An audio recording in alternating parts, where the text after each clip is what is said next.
You're listening to the Good Food CFO Podcast. I'm your host, Sarah Delavan, joined as always by our producer, Chelsea Steer. Chelsea, we've got another episode based on a listener question, and you have a brand new background.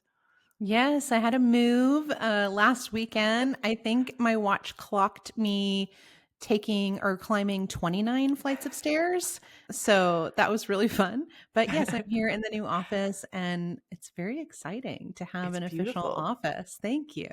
Yeah. I'm excited to see how it evolves over time because I know you're still sort of in the move-in process, but you get a glimpse of who Chelsea is as a person more in this space. So if you're not watching on YouTube, you can pop on over there and check it out. You'll see cameras and record players and albums, and I love it. I love to see a little bit more of you behind Yeah. you. Thank you. So, Sarah, I cannot wait to get into this listener question. But before I do, I think you know what I'm going to say. We have a really big goal here on the podcast, and that goal is to reach 1 million food founders.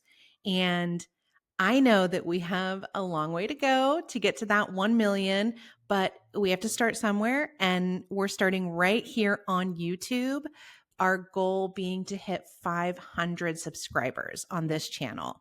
So if you're listening and you want to help us reach that goal, click below, subscribe, click on for notifications so that you know when we release more videos like this and other videos that we might release around, food industry news, and I think some other fun things that we have planned for the future as well. Yeah.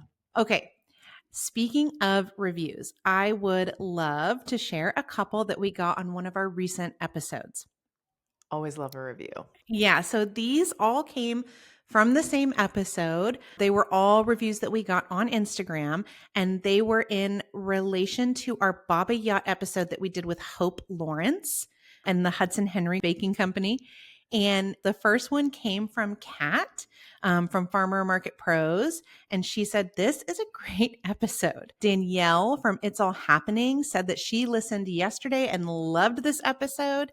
And then the last one came from Cassie, who I think at this point is a pretty well-known community member of ours from Cassie's Country Cupboard. And she shared that hope is a huge inspiration to her. And I think she's right. That was such a great episode. And it was really, really inspiring to listen to. Yeah, I got a little bit of one-on-one feedback from folks as well. Really loving that story. I think the bootstrapping mentality, the way that Hope grew her business, it truly is an inspiring story, and that's exactly why we wanted to have her on the podcast. So I'm glad that everybody enjoyed it as much as they did, and we'll pass that information along to Hope as well. Yeah. So if you listened to the episode and loved it, and for those that did reach out and tell us what they thought about it, thank you so much for sharing those kind words with us. As we've talked about a million times before, Sarah, we love getting that feedback. We love to know what is the content that's really resonating with you, so that we, know what you want to hear. Yeah. And in that vein, Chelsea, this episode, as I mentioned earlier, is based on a listener question. So it came into the hello@thegoodfoodcfo.com inbox, and it reads as follows. Can you give me a breakdown of what financial reports I should be looking at yearly, quarterly, and monthly, or consistently? Another way of putting it, how do some of your favorite businesses look over their books, their projections, their finances for long-term success? That's kind of a juicy question. All right. Well, should we hop into the episode? And I can't wait to hear your answer. Yeah, I want to dive in. Let's do it. I want to take a moment to thank our Baba Yacht members whose contributions have supported the continued production of the Good Food CFO podcast. Whether you're a one-time, monthly, or annual member, your contributions are helping us grow our impact. And together, we are changing the way that food business is done. If you're listening and you want to learn more about our Baba Yacht membership, how it supports this podcast and our impact, and to learn more about the exclusive perks like live Q&As, member events, beta testing new tools, and more, visit thegoodfoodcfo.com/Baba Yacht. That's BABOYOT. Now back to the show. Okay, Sarah. So I just want to reiterate the question that we got from our listener before we jump in here. Yep. And basically what they were asking, right, is like, what should they be looking at? What information should they be tracking on a, regular basis, whether that's monthly, quarterly, annually, in order to basically have long-term success Yeah. in their company. And I love that they asked you, what do some of your favorite businesses do? What kind of, when do they look at their books? And so I kind of want to start there with your quote unquote favorite businesses. Yeah. I mean, my favorite businesses are those that look at the numbers consistently, but what they look at and what consistency means for them is very different, sort of across the board, right? Yeah. I sound like a broken record when I say this, but no two businesses are the same. No two founders are the same. And so even when it comes to what reports, and what financials and what information are you looking at regularly or consistently, that information is going to vary based on your goals, based on what you're working toward, based on what maybe hasn't been working so well in your business. And whether you look at the information weekly, daily, monthly, quarterly, annually, right? That's also going to depend. But we can absolutely here today have a conversation about what what I'll call like sort of like is the most relevant or generally the most important information for founders to look at, and what a good, I'll say, cadence for looking at that information is. And as we talk through it, I'll give a little bit of insight into, where to start and sort of how to build up to the full list that I'm going to provide today. I think the Mm-hmm. disclaimer that comes with this episode is if you're not looking at anything now, right, you might start just by looking at one report or one piece of information. And that's a great place to start. It's kind of like getting into any routine or creating any kind of new habit. Don't go all in all at once. It's going to be too hard to maintain. So just start with one thing and progress from there. And I actually think that when you start looking at a new piece of financial information or financial information for the first time, the more you look at it, the more used to seeing it you are, it's going to start creating questions in your mind, and you're going to want to start answering those questions, which will then lead to you looking at additional financial information. So let it happen naturally, but you're going to have to kind of create that initial habit and just start with one report, and that will be enough. Yeah, that's the other thing, that you just made me think of is like, yeah, if you did go all in and you started looking at everything and then those questions came up, that would be really overwhelming. Yeah. Of like, wait. I have so many questions. Yeah. So yeah, I think that's really great advice. Start with one. So as we talk through these things, are we doing them in an order that makes sense or? Yeah. So, recently we had a book club selection. It was written by Jim Collins. It was called Beyond Entrepreneurship 2.0. He and other business experts all have lists of like financials to pay attention to. And within all of those lists, there's really a core selection of reports that I think Mm, are the most important. And so that is the list that I'm going to present today. And I'm going to approach it from the if you do nothing else, start here, is place. And then we're going to add to it sort of in order of importance. But again, with that caveat of like, you know, you might not need a certain report, right? So critical thinking, always really important. If you have a situation and maybe you're not sure what your maybe second or third report that you should be looking at regularly is, it's a great place to go to go to the quick question on our website. You can ask that or join us in office hours and kind of get more insight into what would specifically be helpful for your business. But yes, we're going to go in an order that is on purpose today. yeah. And I love, even as you're talking about this, I'm thinking about, that quick question or office hours and spending the time to really set up like what is your almost like your KPIs, right? That you're keeping track of and Yeah. looking at and that if that's not something that you do currently, that taking the time to really get that set and Mhm. really put yourself on a trajectory of following that information would be a really great investment of your time and energy. Yeah. Definitely. And this is a bit of a sneak peek into a future episode, but we've got a founder coming on the show soon who was part of our CFO office hours. And something that we're going to dive into with him is some specific reporting that he does. But one of the takeaways that I got from him was that he set up some of his reports like in an automation, and it actually emails him and his partner, who happens to be his wife. And so it's like delivered to the inbox, whether it's like daily or weekly. Yeah. And his wife has started to look at this information and really gather insights that they weren't gathering before. And it was like they didn't, quote unquote, have the time to go and run the report and look at the information, but finding a tool, and again, we're going to dive into that more in that episode, but finding a tool that can deliver this information to your inbox, I think, is a really great idea. However, if you're someone who, like me, likes to have some information delivered to you, but in other instances likes to get their hands in the numbers to really Mhm. absorb the data, then do that. So find the way that works for you where you'll actually like take something away, right, from the act of looking at the numbers. And again, it's going to look different for everybody, and try and test, new things until you find the thing that you can stick with. Yeah. All right. Should we get into it? Yeah. So the very first report that I'm going to talk about, and this may not be a surprise to anyone, is a cash flow report.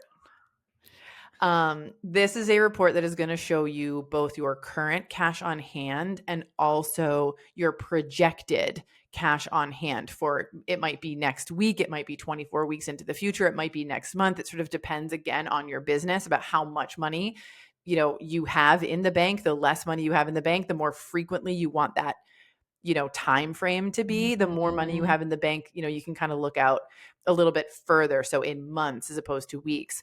We've had clients and coaching members that are so tight on cash that we're actually looking at it on a daily basis. That is a stressful situation to be in, but the way you get out of that stressful situation is to look at the numbers that way and to get out of it, right? And utilize that information to get out of it.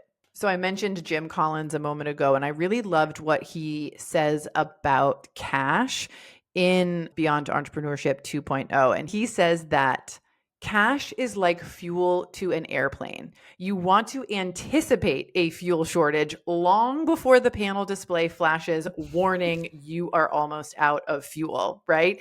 And I Yes. think that that's such a great way to say it. Like, and a lot of people, I can kind of hear some folks, potentially who are listening to this go, I know how much money I have in the bank or how much I don't, and what I can pay and what I can't. And that's avoidance, right? Yes, you have an awareness. Yes, you might know that balance. You might even look at that balance on a daily basis.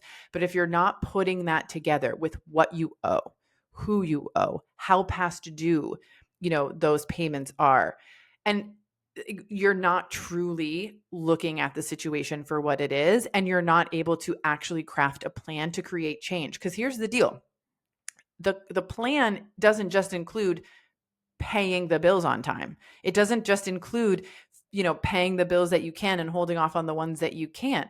It might, like, this is the kind of information that's going to indicate to us, do I need to change my channel strategy? Or Yeah. is my cash flow problem related to my customers not paying their bills, right? Because as part of cash flow, you're also projecting your invoices and when those invoices are due from your customers, your online sales projections, right? And so the issue might not be a you thing necessarily, right, in terms of like your product margins or things like that, but how slowly your customers are paying their bills. And when Yeah. it reaches a certain point, and hopefully before that, you need to have someone on your team or yourself dedicate time to getting that money in. Now I can hear other people saying, we work with distributors and we don't have any control over when they're going to pay. We just have to wait for them to pay. My answer to that would be, okay, then you need to find another solution for getting money in the door. So Yeah. what other channel are you going to focus on to help get cash in the door while you're waiting for your distributors to pay, right? So, and I'm being a little bit sassy here, I think, but like the truth of the matter is I've heard so many times people say, I know my cash situation. I don't need a spreadsheet to tell me what's going on. And I completely disagree. cash is so critically important, as Jim says, that you have to look at the facts. Yeah. And I'll even jump in. I mean, I know I've talked about this every time we talk about cash flow, right? And having a cash flow projector that like, that's how I like to budget my personal, Right. bank account. And again, when you talk about, yeah, it's not just knowing what's in the bank. It's not just knowing what bills you owe or et cetera.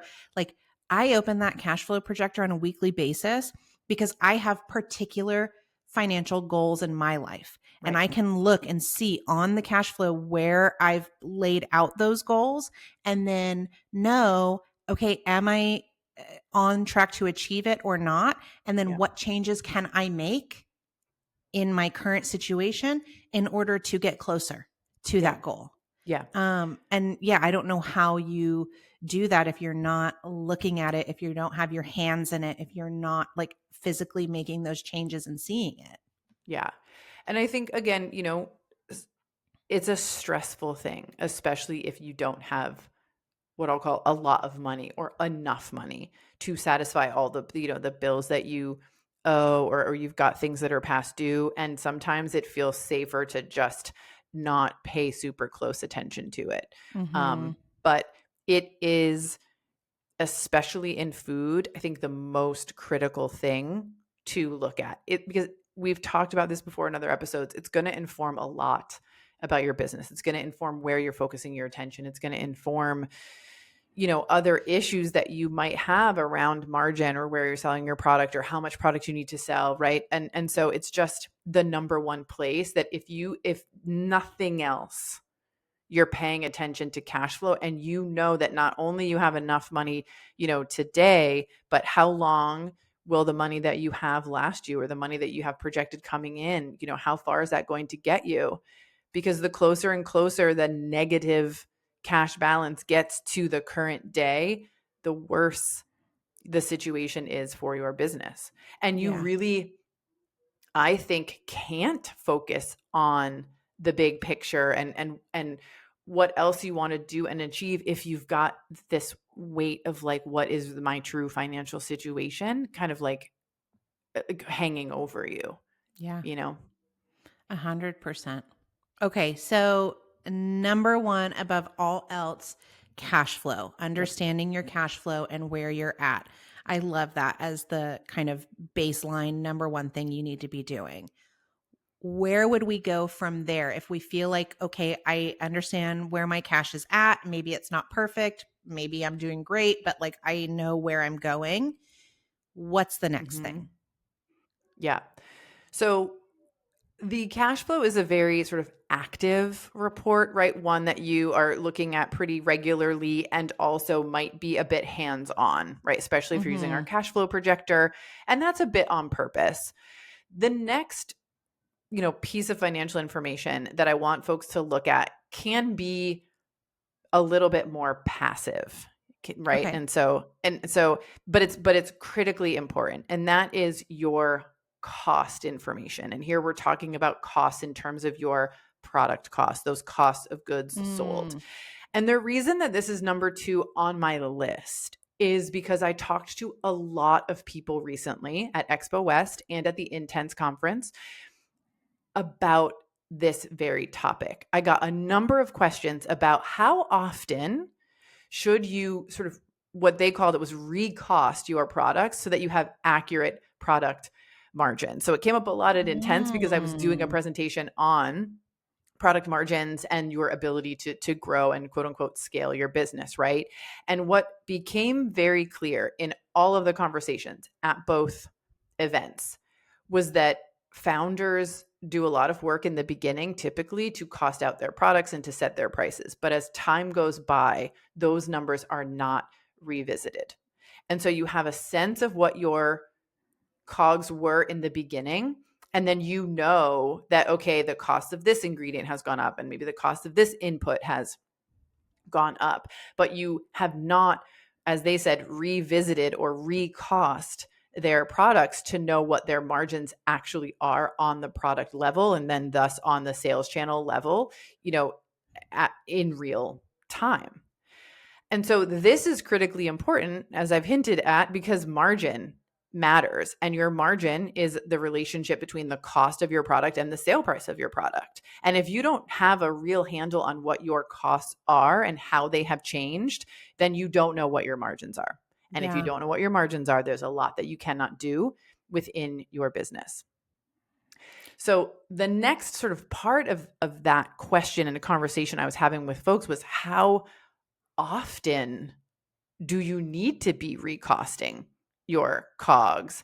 And this goes back to our listener question too, right? Like, what is the frequency at which we should be looking at this? My answer is, every time you purchase an input, you should be looking at your costs.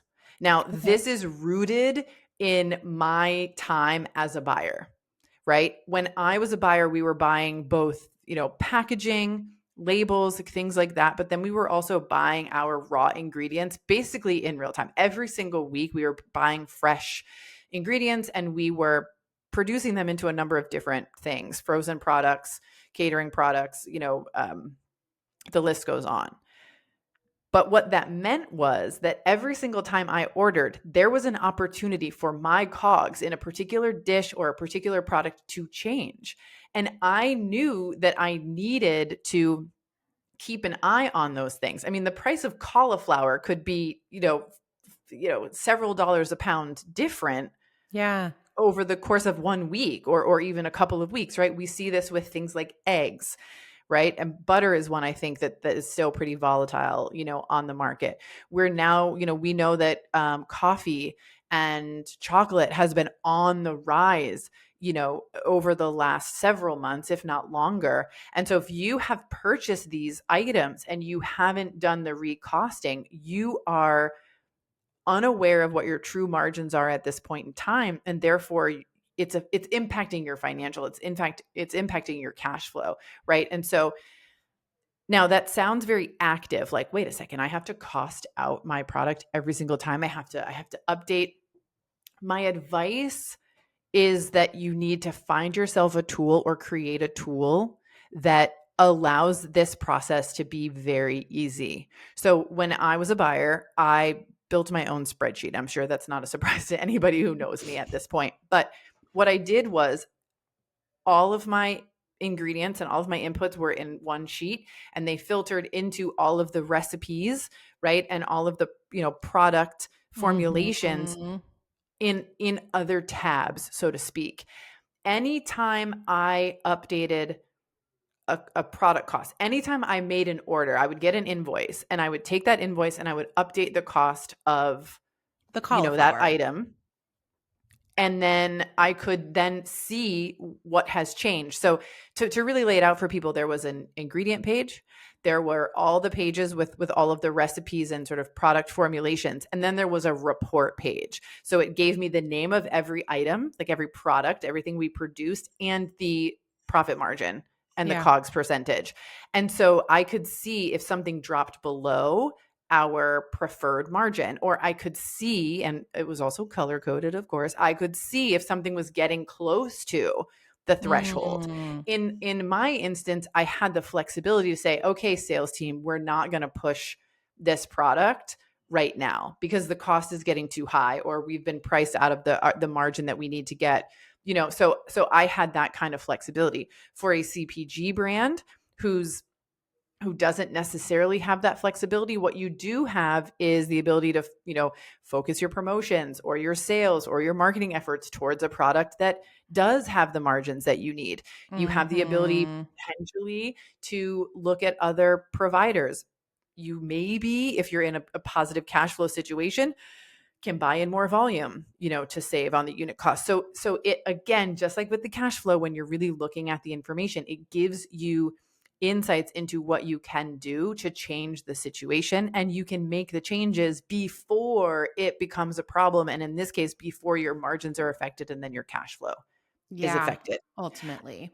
And I want to say this, like, if that tool does not exist for you all, let us know, because we're happy to Mm. make tools. We like to innovate. I know there's a lot of recipe costing and product costing tools out there. If you don't have something that exists that feels easy, email us, communicate with us, let us know. We'll do our best to create something for you. Yeah, that's hello at thegoodfoodcfo.com. Yep. And so, Sarah, when you talk about, this cost information and how often founders should visit or revisit, right, their COGS and then ultimately the margin, that product margin. Mm-hmm. Um, I want to make sure I understand that you're saying that really it's about revisiting when a change has happened to the price of an input into that product. Yeah, I think more specifically, every time you purchase, Uh-huh. take that invoice and just compare it to what you've got in whatever system you're using. Got Because it. if you're not looking at the invoice, you're not going to know if a change has happened, right? Unless you're seeing the cost information up front, which is also possible, right? And so but looking at the information every time you purchase, just giving a quick glance to compare, and if that cost has changed, update it. So then you Mhm. can see, okay, what is the impact going to be here? If you can get quotes, depending on what you're buying, like we've got coffee clients, so they know what they're going to pay. They can negotiate a little bit based on how much they're buying or who they're buying from. And so if you get those numbers up front and then you can update your information and see what is the impact of this new price going to be on my margins, then that informs you like, let me see if I can negotiate more. Let me see what Yeah. else I can do to make this work. Because I think, again, especially with coffee and chocolate, and I'm sure there are other things that are really rising in price right now that are being purchased from outside of the US, you're not going to have a lot of wiggle room with that input itself, right? But knowing its impact on your margin is going to inform, okay, what else can I do? What Yeah. are the other things I can look at? Or do I need to change my strategy and where I'm selling or where I'm trying to drive sales so that I can get the margin, that I need to be in business, or I can go seek more funding if that's something that you as a founder, want and, Want and to can do. do. Yeah. Exactly. Yeah. And I think the thing that is kind of falling into place to me here as we have this conversation, right, is that at the end of the day, this reporting, these numbers that we're looking at, that we're checking in on, one of the biggest purposes of that check-in or of that understanding or, consistent looking at ultimately is so that you can look around and go, okay, what are the levers that I have Yeah. available to me? Yep. What are the things that I can do to have an Exactly. impact? Yeah. I love that. Okay, so what is the next uh, report or numbers that we should be looking at? Yeah. The next one on my list is sales numbers, revenue dollars, units, however you want to look at it in your business. This is critically important because if you're not hitting your revenue targets Mm-hmm. overall by channel, that's also going to impact your margins, right? If you're sort of how you're selling is different than how you thought you were going to sell in terms of the channel mix, right? That can impact your gross profit margins, which will impact your cash flow. And if Mm-hmm. your revenue, for example, is lower than you had projected, that just in general, even if you are kind of having the same channel mix as you thought you were, the amount of cash in your business is simply going to be lower. So covering your operating expenses, right, might become more difficult. So a lot of people I've heard them say like, you don't have any business unless you have sales. And that's true, right? Like you're in business when you start selling your product, and you need to sell a certain amount of product to break even. You need to sell a certain amount of product at a certain margin to be profitable. And if you're not keeping an eye on your sales numbers or your sales units, you don't have an idea of where you are Yeah. financially, right? How often would I look at this? Weekly. Mm. I think weekly sales numbers is really important. I hope that you have a sense of how much revenue you either want or need to generate each month, right? And over the course of the year as a total. I hope you have a sense of like when I say the channel mix, like what percentage of your sales do you want to be in each sales channel, right? So maybe you want 50% wholesale direct, 25% distribution and 25% online, right? Maybe that's your breakdown. Again, everyone's is going to be a little bit different. But so you've got that mapped out to some degree. You've got like a revenue total, and then you know, for each month, and then you've got your annual total. If you're not looking at the sales numbers until the end of the month, it's too late. As you just pointed out, Chelsea, you can't pull any levers. You can't create change. The month has already happened. It is over, right? So if you're looking at it weekly, you can then say, okay, I'm on track, right? I'm where I'm supposed to be week 1 of 4, for example, or I'm not on track week 1 of 4.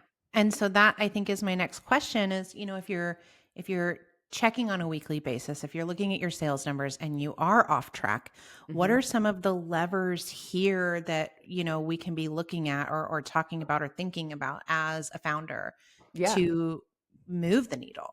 I think that's a great question. My answer would be at that point, you can investigate, right? Let's say your online sales channel is down. Go to the back end of your website. Are your visitors down, right? Are your visitors consistent, but things aren't converting how you thought?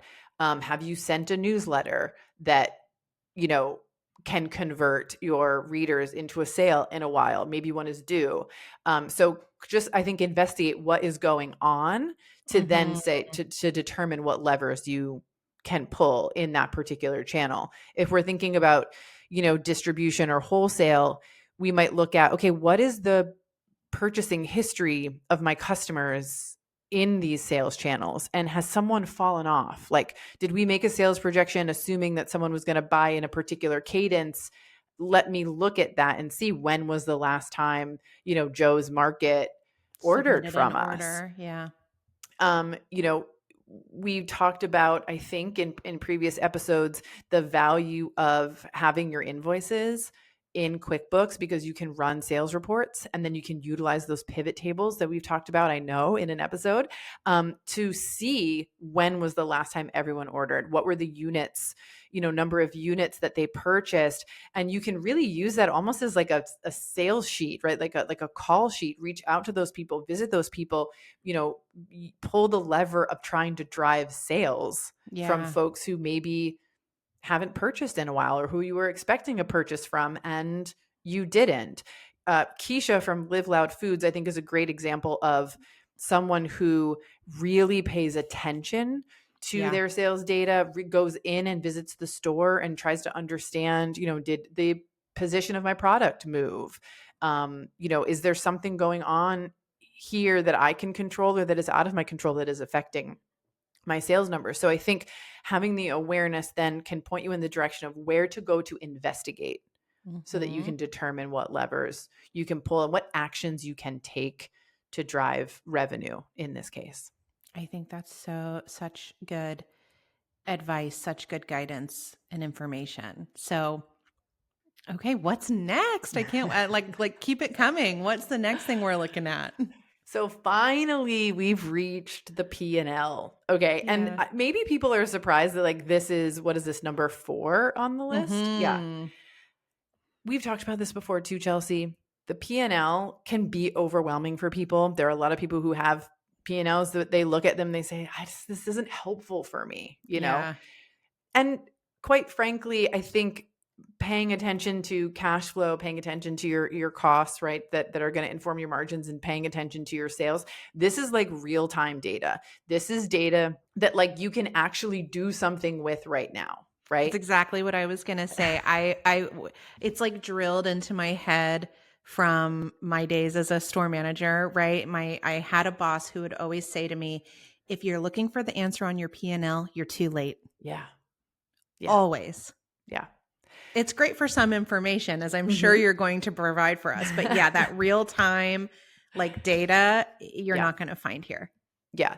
And I remember we did an episode, I think it was either at the end of a year or the beginning of a year, where we really talked about, like, when you look at your P&L or when you look at data about your business, like, things might not be, quote unquote, moving in in the upward direction, right? So your revenue might not be higher this year than last year, but your profit margins might be, right? So looking at the P&L is a place you go to, in my opinion, to see like sort of how have you been doing?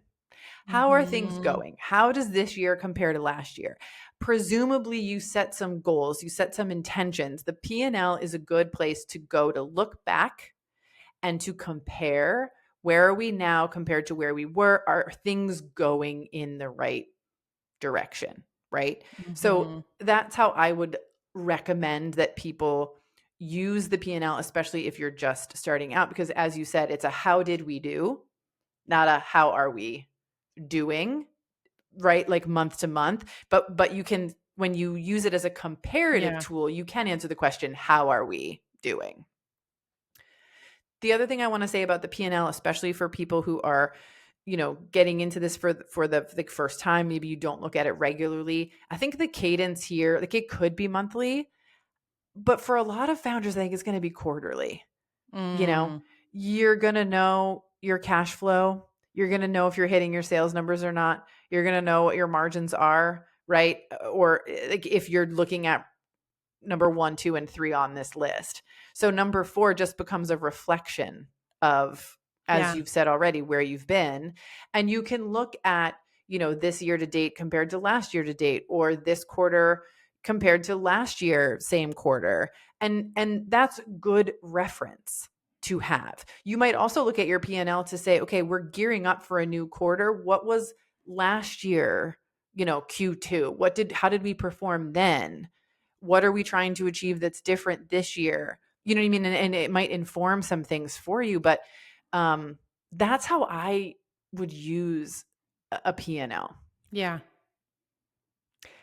Deeper than that, as I said a moment ago, pay attention to what's important to you. So let's say coming out of last year, you were wanting to increase your gross profit margins, right? Your overall, combined gross profit margin on the P&L. You might look at your P&L and say, okay, is it going up, right? Or is it going Mm-hmm. down? You might have a goal of reducing your labor costs as a percentage of revenue. The P&L is a great place to go to look to see if that's happening, right? If you're not Yeah. already looking at that on like a weekly or, monthly basis somewhere else. So those types of things, I think, like, what are you working on? What are you working toward? And you need that sort of historical data to see how you're doing. That's what a P&L can be helpful for as well.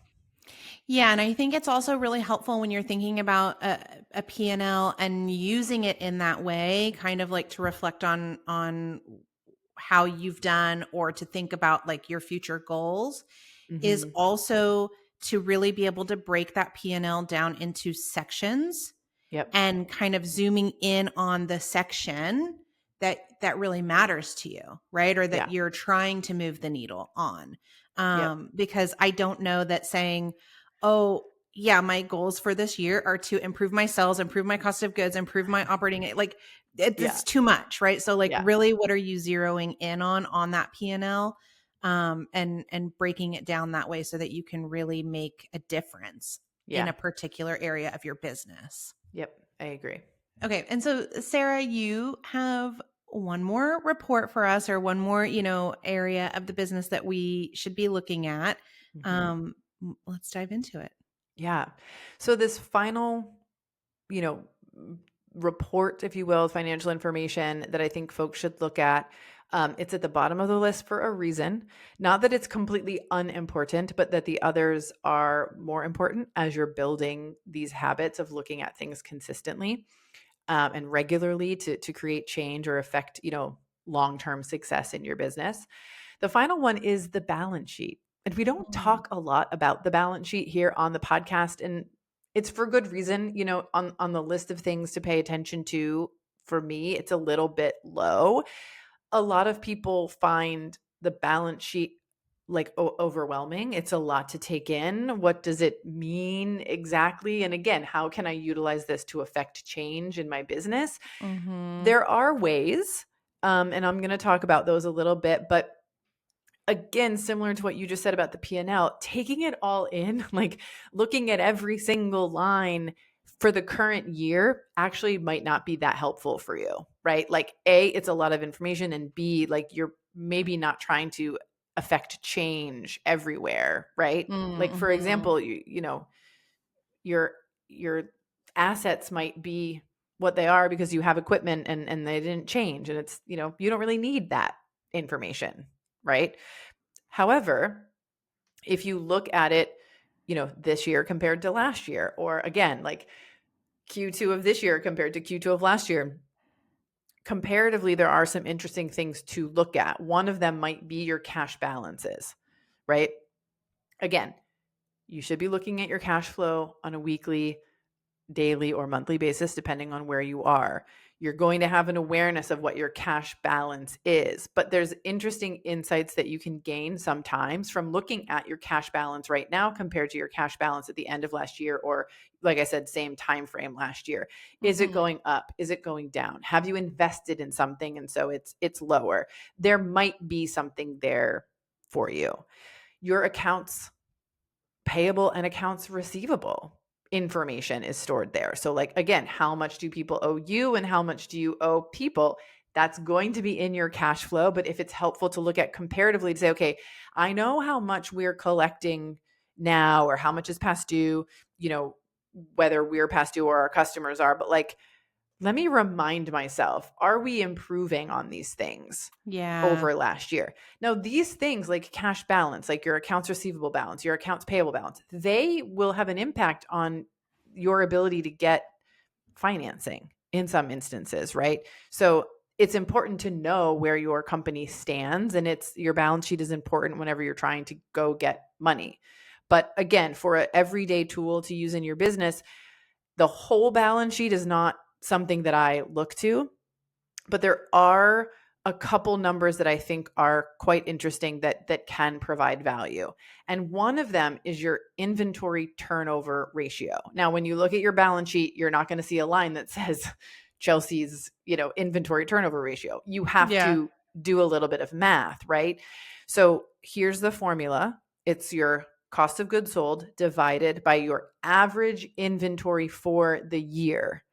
And so you're going to have to pull those numbers like from your financials. But what this is going to tell you is how many times you turn over your inventory in a year. Now, Mm. why is that important? Inventory is essentially cash that you can't spend and that you can't use, that you have to sell, right? You have to sell that product Yeah. in order to get cash to then be able to utilize it for something.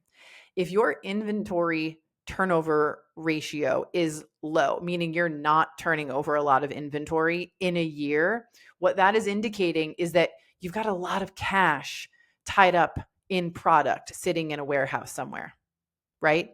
If you're turning over inventory many times in a year, what that might tell us is you're effectively, Yeah. selling your product. And perhaps you are in a position to buy more, right? Larger volume, and perhaps get a tiny savings per unit, right? So it's that number, that ratio of, and when you decide to do that is going to be different for every business, right? It's going to depend on your cash flow. It's going to depend on a lot of things, but that's something that we can learn about our business. Gosh, I bought a lot of inventory so that I could, pay 2 cents less per unit or 5 cents less per unit. But now I've been sitting on all this inventory for For a too year. long. Yeah. Was that really a good decision? I am moving, opposite of that, I'm moving inventory multiple times, maybe every other month I'm reordering, and you can see that like concretely in the numbers. Maybe I can buy enough to last me 4 months, right? And you want to sort of do your best to figure out what is the right amount to buy for you, again, based on cash flow, based on your business, based on the trends in your industry and your business, right? I would even say based on your storage capacity, Yeah, also that. Also right? that. Like, are you Yes. going to have to pay more to store more inventory? Yes. Yeah. Yes. So I love accessing the balance sheet to calculate this information to really get an understanding of how efficient are you in Mm-hmm. selling your inventory, selling through your inventory. Because there are some levers that you can pull there, to use your words, right, to affect change that can really have a big impact on cash flow and margin, Yeah. depending on what you do. Yeah. The other thing from the balance sheet is your working capital calculation. So what this is your current assets minus your current liabilities. And this is basically the liquidity of the company. And I think that this is a really important number to know and to check in with periodically, because if your liabilities far outweigh your assets, it's not a good position to be in, Yeah. right? For some obvious reasons. What's going to be hard to get funding?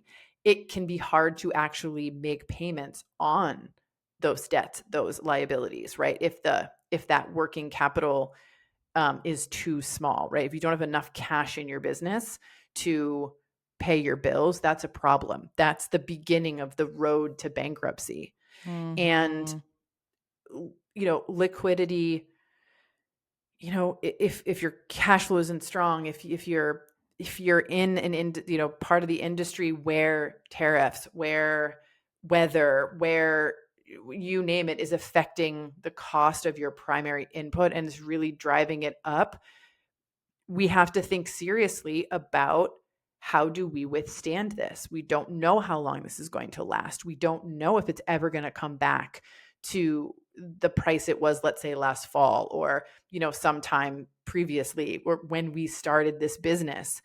And so we need to be looking at all of the reports that I've already ran through, right? To ensure the health of the business, ensure its longevity, as our listener, really asked about. But we also need to keep an eye on, if I had to shut this down, what would Yeah. my situation be? I think it's important to protect yourself and your business. Know what I'm sort of talking about. Two things here, really, is like your working capital, but also your debt to asset ratio is another thing I'm talking about here, right? And that ratio, and I always struggle on if I want that to be high or low, but essentially we don't want the amount of debt we have to be a large percentage of the assets that we have, right? Mm-hmm. Sometimes it's upside down, if you will, and that's a difficult spot to be in. Yeah. The world that we exist in right now, people are shouting at the top of their lungs on LinkedIn and Instagram and wherever they have a chance to say, get funding. Here's a list of funders. You know what I mean? Get funding to grow. Well, what if you can't pay the person back? What if you can't pay your debts back? Like that's a very real part of taking on money, is that lots of people are going to want their money back. And Yeah. if your debt to asset ratio is too high, that's going to be difficult for you. If your working capital is low, you're going to run into financial issues as well. So again, not all of these are numbers that you're going to look at, that you're going to be able to pull levers on and be kind of doing it on a weekly basis, but helpful to look at, informative regarding the health of your business, the ability for your business to get money, especially in traditional, quote unquote, traditional ways. And Yeah. so they are important to look at. And as a founder, you should be aware of what is on your balance sheet. So frequency here, annually, maybe quarterly if you want to do a quarterly comparison. Yeah. And I think, exactly what you're talking about too is like, okay, yeah, maybe it doesn't have an impact on, what we're doing right now, or how we, move the needle right now, or what levers we pull, as I've said. But I think that the point that you're making is like, this is the getting real about your business Mm-hmm. part that every Yeah. founder should do. And that doesn't mean that it's getting real because it's bad. It's just getting real, right? Yeah. Like, Yeah. like having those honest conversations with yourself, having those future looking plans Mm-hmm. for yourself, Yeah. and making sure that ultimately, no matter what happens, whether you're wildly successful or not, that you yourself as the founder are protected. Yeah. Yeah. So, Charles, that's the list. And, Okay. as I said at the top of the, this part of the episode, they are in order of importance for me. You don't want your jet to crash. So you got cash right up top, right? That fuel that keeps the business going. and then your cost information specifically around your COGS, your sales numbers, your profit and loss statement, and finally your balance sheet. Could I continue this list? Absolutely. But we're not going to. We're going to assume that most people are not looking at all of these things at the cadences that I have recommended. And so, start where you are. Start with one. We've got a cash flow projector tool on our website. It's our lowest cost tool. It's $15. It's priced that way for a reason, because we want everyone to have access to it, to be able to utilize it. So head there first. And then, just a reminder, let us know if you don't have a costing tool that's easy to update, that's easy to, when you make a purchase, be able to see how it's affecting your margins. And if you aren't sure how to gather all your sales numbers, or you have questions around that part of this process, because maybe you sell in lots of different channels and you're like, okay, Sarah, that sounds easy. Look at your sales numbers, but like they're in 8 different places. Let me know that too. Let me know what your struggles are, and we'll come back and we'll help you figure out, different and new ways that can enable you to look at these numbers regularly. And in terms of your sales numbers, we want you to look at those weekly, right? Without you having to spend a ton of time doing it. But I got to know what you're working with and what you're not working with and what you're dealing with in order to give solutions. So email us. Chelsea, remind them, please, one more time what that email is. Yeah. So that email is going to be hello@thegoodfoodcfo.com. That's hello@thegoodfoodcfo.com. Sarah, thank you so much for putting this information together. I love when we do these kinds of episodes where we're talking directly to a listener and answering their question. I think it is so helpful to not just that listener, but probably many, right? Because if one person has the question, I'm sure that many do. So thank you for being so thoughtful and putting all this information together. Of course, it's my pleasure, Chelsea. So happy to be here, be doing this podcast, and be helping folks. Looking for more content like this? Subscribe to our YouTube channel. You'll see weekly podcast episodes as well as other content related to the show. Just visit youtube.com/@thegoodfoodcfo. Thank you for joining us here today. If you enjoyed this episode or found it helpful or inspiring in any way, please share it with your founder friends on social and rate and review the podcast wherever you listen. It's the #1 way to help good food founders find the show. We'll be back with a brand new episode next week.